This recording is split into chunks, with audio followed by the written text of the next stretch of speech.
Welcome to the Coast to Coast podcast, brought to you by Play Picks and the Lines. Coming to you from the West Coast, Josh Lander, joined by my guy Nate Weitzer on the East Coast. And we are looking at a pretty big Friday night slate here, Nate. In this one, we're taking a look at the San Antonio Spurs headed to Philly, take on the Sixers, who are apparently the best team offensively in the NBA as of late. So we'll take a look at some of the best bets and player props in there, which is exactly what Nate also has on his great article up on playpicks.com. Make sure you check that out and do like and subscribe to the page, as we've got a couple other videos up for you today, including that player props video that we love to bring you each and every weekday. And as always, if you do still need a FanDuel or DraftKings account, head to fdpicks.com or dkpicks.com and find those listings in your area, such as what we've got for tonight, Nate. Yeah, the Sixers are -7 at home tonight against those Spurs, who are going to be without several guys due to protocol.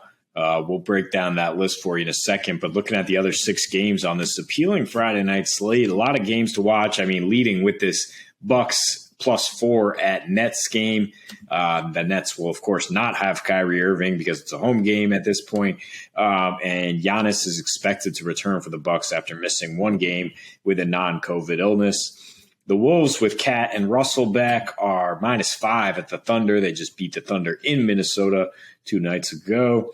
The Wizards are +7 at the Bulls. The Kings are +7 at the Nuggets. Cavaliers -4.5 at the Blazers. And then the other game we break down for you, we got Hawks +2.5 at Lakers. Trae Young will be a game time decision, it appears, with that lower back issue there. But yeah, as Josh said here at the top, the Sixers have the best offensive rating in the NBA and the best net rating during this 5-game win streak here. They are 4th in assist to turnover ratio, and they're up to 11th in rebounding rate in that span, whereas they are the 30th rebounding team under normal standards. But when they faced the Spurs recently, it's been all about flexing that rebounding muscle, at least in Philly. I mean, as we recall, Philly was unstoppable at home the last couple seasons, so that kind of makes sense for some of the earlier results. They're 4-0-1 against the spread in their last 5 against the Spurs. They've won 5 straight up, regardless of venue, against the Spurs. The last time these teams met in Philly, Sixers won by 35 points. Joel Embiid didn't even play, and they out-rebounded San Antonio 54-32. The last 2 times they've faced the Spurs, they've held them to the Spurs, that is, to 10 for 40 from 3, basically, and cruised by double digits in both those games.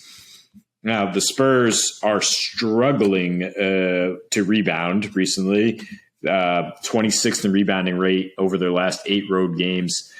They've been struggling to guard the paint all year, and Keldon Johnson really leads the list of absent players here due to protocols in terms of being able to match up with Tobias Harris, being able to rebound, being able to switch on defense. But it's not just him. Devin Vassell is out. Now Derek White is going to miss his first game of the season. Thaddeus Young won't be available to fill in that Keldon Johnson role, and they still don't have Doug McDermott to try to have anyone who will hit an outside shot right now. The Spurs in their last 5 are 28th in offensive rating, dropped 4 of those last 5. The only reason they won is because they were in Boston, and Boston will just hand you the game in the fourth quarter if you, as we just saw with the New York Knicks there. So, and this is game 5 of their 7-game annual rodeo trip. Definitely an exhausting scenario for them. I mean, the spread numbers, the trends definitely indicate Spurs will cover in this situation somehow.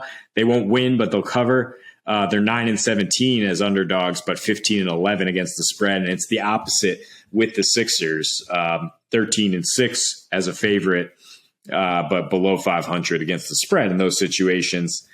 So what I'm looking at is, I know we throw out the teaser a lot, but I think it makes a ton of sense in this game to tease the Sixers down to -3, tease the total up to where it's at right now, 219 would be 223, and get that under there. Because the Spurs can't score. The Sixers are still 28th in pace. They're very unlikely to drop 120, 130 on a Spurs team that is pretty disciplined defensively. And if they don't play at their crazy pace, then they're not going over either. And the numbers do indicate an under coming. Spurs are 10-5 to the under as road dogs, and the Sixers are 10-5 to the under at home. So I like that combination a lot there. If you're a little concerned that the Spurs will somehow find a way to cover 7 points with those key guys out.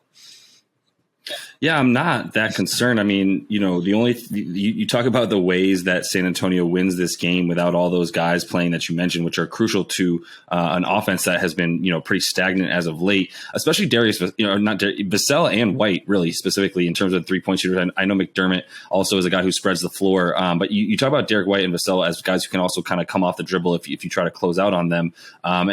So you talk about the ways that they would win this game. And to me, it's, I guess, the pick and roll that DeJounte Murray and Pirtle will just do to death in the hopes that like they get something off of that and they're able to get guys like Keldon Johnson. I'm sorry, not Keldon Johnson. He's also not playing, but a few of the backups for San Antonio that could get open shots at the very least. But still, you've got to rely on now. You're relying on a few G leaguers to be knocking down those open threes that DeJounte can get you. But I think you just focus on DeJounte Murray in this game as someone who has established himself, in my opinion, as a top 10 point guard in the league, especially this season. And he's really the only answer that you have in terms of, like I said, if you're asking yourself the question, how could the Spurs actually win this game or cover, the amount of points that they would need to score against Philly? Philly as of late, we talked about what they do on offense in their last 5. But the thing that I'm also looking at too is the uptick in terms of their play against bad teams, which to be honest, if you were watching the Rockets game, which they won by 20,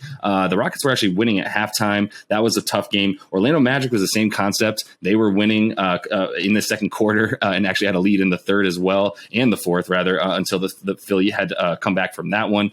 So in those games where they're playing bad teams, their record earlier in the season was actually much worse than it's normally been, both at home and against those teams that are actually at 500 or under. But in their last 5 games against those types of teams, they have covered in all 5 of those games. So, that's why I feel a lot better about the turnaround that they've had, where it's like old reliable last year was Philly at home or Philly playing a team under 500, especially at home.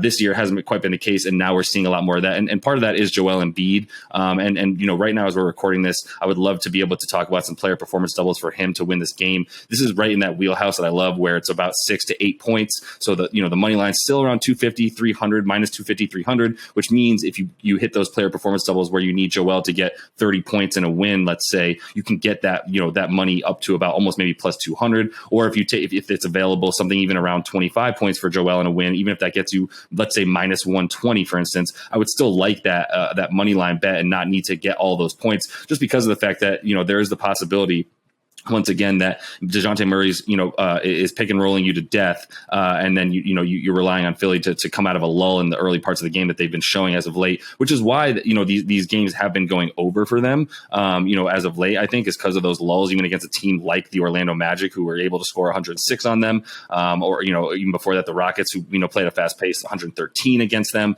and a couple of these games at home, right? So it's a little bit concerning there in terms of just feeling really great about an under. But that's, my favorite thing here is them to win. I do think they can cover, but if you want to get something in terms of a money line bet, player performance double, or even a money line parlay with a ton of opportunities in this huge slate tonight, I think this is the right time to do it. Yeah, I just don't think that the Spurs can win this battle down low when you talk about facing a Joel Embiid team and you give up the second most paint points and the 6th most offensive rebounds. That's going to be an issue. And then they score most of their points down low. They're second in paint points scored, and Philly, when Embiid is locked in, is not going to allow much at the rim. They allow the 9th fewest 2-point field goals altogether. They're going to force you to beat them from the perimeter, and the Spurs are not going to be able to do that with all these guys out. I mean, Lonnie Walker should be back. He missed the last game with conditioning. We've seen the trend here where guys miss one off the COVID list and then they come back. But I don't think he's going to light it up to the degree that he keeps pace with a Sixers team that's really learning how to play without Ben Simmons, is missing Tyrese Maxey, but otherwise still has plenty of guns here. and hasn't played much at home lately. I mean, 4 of these 5 wins have been on the road. They've gotten the Rockets at home. Their last few home games have been really tough situations against the Hawks, Heat, and they beat the Warriors at home. They played the Jazz at home, but this is a bit more of a cupcake, and a little bit more of a feel-good game against the Spurs team. That's again just an exhausting road trip. Is 22nd in offensive rating on the road this year, 25th in true shooting, and in these last 5, they're 19th in assist to turnover ratio. That's their bread and butter. I mean, they're number 1 in assist to turnover ratio on the year, and it's just not happening for them right now with Murray in and out of the lineup, and now they're missing Derek White, their other point guard, and it's just I don't think that their offense is going to look very good here tonight.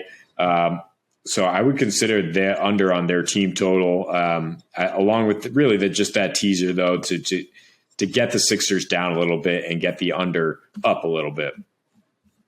Yeah, no, I'm with that. We're saying the same thing in the sense that, we like Philly to score points tonight, and we don't like San Antonio to score. I think you do feel good about, Philly getting enough possessions tonight to get their team total as well, if you wanted to take that. So, as we're talking about taking an over on a team total for the Sixers, potentially an under in the game, or on a team total for the Spurs, we're basically saying this should be a blowout, which means we don't mind 6.5 points, right, in summation. So that is all the time we have on this one. Make sure to like and subscribe to that page. Check out those other couple videos we have on a big Friday night slate for you. And until we see you next, happy betting.